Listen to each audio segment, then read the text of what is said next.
Hola, ¿qué tal? Buen día, buenas tardes, buenas noches, ¿cómo les va? Bien, eh, vamos a trabajar en esta oportunidad un recorrido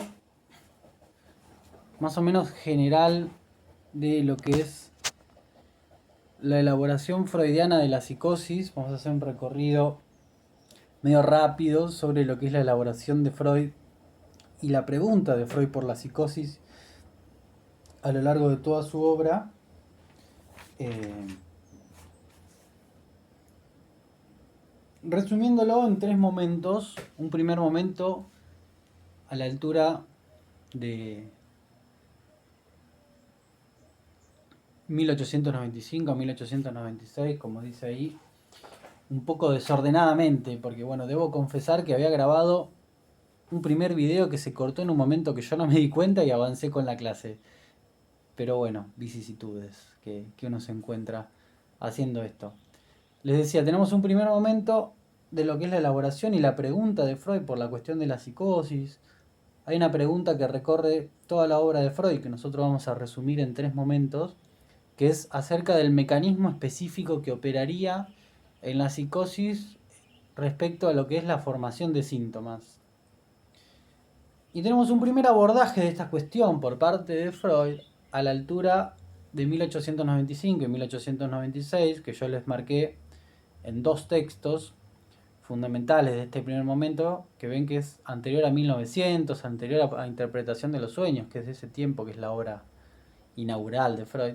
Pero son dos textos muy importantes, que son el manuscrito H y Nuevas puntualizaciones sobre neuropsicosis de defensa de 1895 y 1896. Tenemos aquí un Freud muy primero, muy temprano, que va a abordar la cuestión de la psicosis. ¿Sí? Un Freud muy temprano, les decía, previo a la instalación del método psicoanalítico clásico de la asociación libre, tal como se lo conocerá después, posteriormente. Es un Freud que todavía trabaja con hipnosis y con un método que se llama depresión sobre la frente, que ciertamente no es el método de la asociación libre, pero es un método con algunas similitudes en donde Freud ponía su mano sobre la frente del paciente y le pedía ciertas asociaciones y demás, pero bueno, no es exactamente el método de la asociación libre, el de la regla fundamental, etcétera. Freud piensa a esta altura de su obra la psicosis y en particular la paranoia como una neuropsicosis de defensa más. Es decir, la paranoia va a quedar en la misma serie que la histeria y la neurosis obsesiva. Una neuropsicosis de defensa, dice Freud, es aquella en donde se produce un conflicto psíquico, es decir, hay una representación inconciliable que produce un conflicto en el aparato psíquico y conlleva la puesta en marcha de la defensa del aparato. ¿Sí?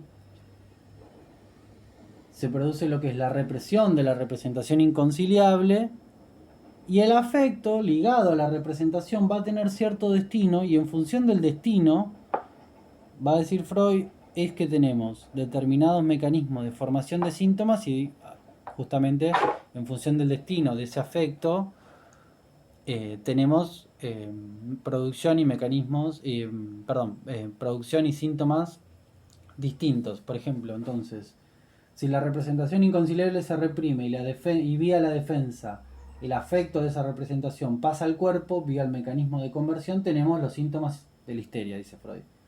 Si ese afecto se liga a una representación nimia, aunque en cierto nexo asociativo con la inconciliable, tenemos los síntomas de la neurosis obsesiva.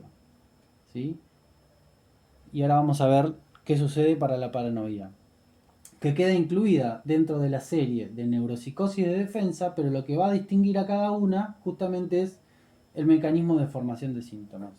Ahí un poco con el resto de la clase anterior me anticipé, pero el mecanismo específico que operaría en la paranoia para Freud a esta altura de su obra es el mecanismo de la proyección.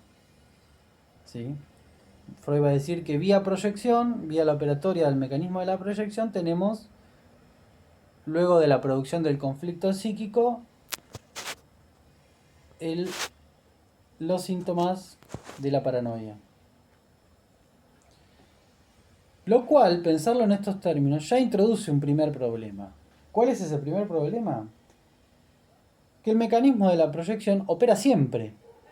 Opera en la histeria, en la neurosis obsesiva, y opera en los llamados individuos normales, dice Freud, es decir, aquellos que no padecen de síntomas neuróticos. Con lo cual, Freud va a decir que lo que diferencia a la paranoia de la normalidad y de las otras neuropsicosis no es la mera operación del mecanismo de proyección, sino lo que él llama un abuso en la operación de tal mecanismo, ¿no? Ahí yo les puse abuso en el mecanismo de la proyección. Dice Freud en el manuscrito H, un abuso del mecanismo de proyección a los fines de la defensa. ¿Sí? A los fines de la defensa. Con lo cual tenemos otra cuestión acá, ¿no? Otro problema. Cuando él introduce esta cuestión del abuso del mecanismo de la proyección. Y es el siguiente, nos podemos preguntar perfectamente, ¿cuándo se abusa de ese mecanismo?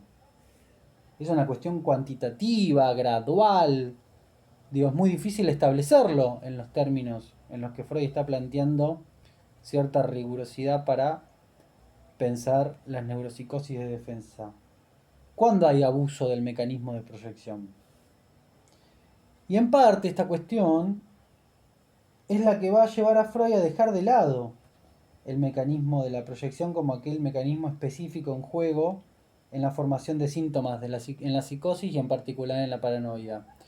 Dejar de lado que no es radical, ciertamente vamos a ver en el segundo momento, que es el momento de unos... en 1911 por ahí, que es a la altura del historial de Schreber, que Freud va a volver sobre esta cuestión a partir de su lectura de las memorias de Schreber. Freud va a volver sobre la cuestión del mecanismo específico de la psicosis y va a hacer una relectura, va a reelaborar esta cuestión y vamos a ver que la proyección Freud intenta dejarla de lado a partir de leer la formación de síntomas de otra manera, pero no logra hacerlo del todo. ¿Sí? Y es después, recién en el tercer momento, con la segunda tópica ya construida de parte de Freud, que puede pensar la diferencia entre neurosis y psicosis de otra manera.